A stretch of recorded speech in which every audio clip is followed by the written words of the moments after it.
17 বছর পর দেশে ফেরা এবং পূর্বাচলে গণসংবর্ধনা দেওয়া দেশবাসীর প্রতি আন্তরিক ধন্যবাদ ও কৃতজ্ঞতা জানিয়েছেন বিএনপির ভারপ্রাপ্ত চেয়ারম্যান তারেক রহমান। 25 ডিসেম্বর রাতে বিএনপির সিনিয়র যুগ্ম মহাসচিব অ্যাডভোকেট রুহুল কবির রিজভী স্বাক্ষরিত এক প্রেস বিজ্ঞপ্তিতে এ তথ্য জানানো হয়। বিজ্ঞপ্তিতে বলা হয়, বিএনপির ভারপ্রাপ্ত চেয়ারম্যান তারেক রহমান দীর্ঘ 17 বছর পর সুদূর লন্ডন থেকে স্বদেশ প্রত্যাবর্তন করেছেন।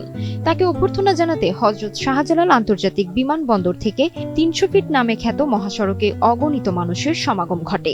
ঐতিহাসিক ও নজিরবিহীন জনসমাগমে ঢাকা মহানগরী যেন জনসমুদ্রে পরিণত হয়। অভ্যর্থনা জানাতে আসা দেশবাসীকে তারেক রহমান আন্তরিক ধন্যবাদ ও কৃতজ্ঞতা জানিয়েছেন। আপনাদের কাছে কৃতজ্ঞতা প্রকাশ করছি আজকে আমাকে এইভাবে বরণ করে নেওয়ার জন্য।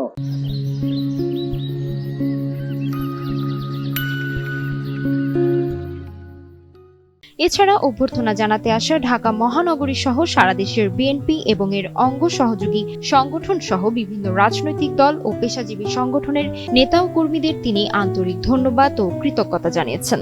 অভ্যর্থনা কার্যক্রমকে সুচারুভাবে সম্পন্ন করতে দায়িত্বরত সেনাবাহিনী, বিজিবি, র্যাব, পুলিশ সহ অন্যান্য নিরাপত্তা বাহিনী ও আইনশৃঙ্খলা বাহিনীকে তিনি আন্তরিক ধন্যবাদ ও কৃতজ্ঞতা জানিয়েছেন। আজকের এই অভ্যর্থনা অনুষ্ঠানে কর্তব্যরত সকল গণমাধ্যম কর্মীদের তিনি আন্তরিক ধন্যবাদ ও কৃতজ্ঞতা জানিয়েছেন।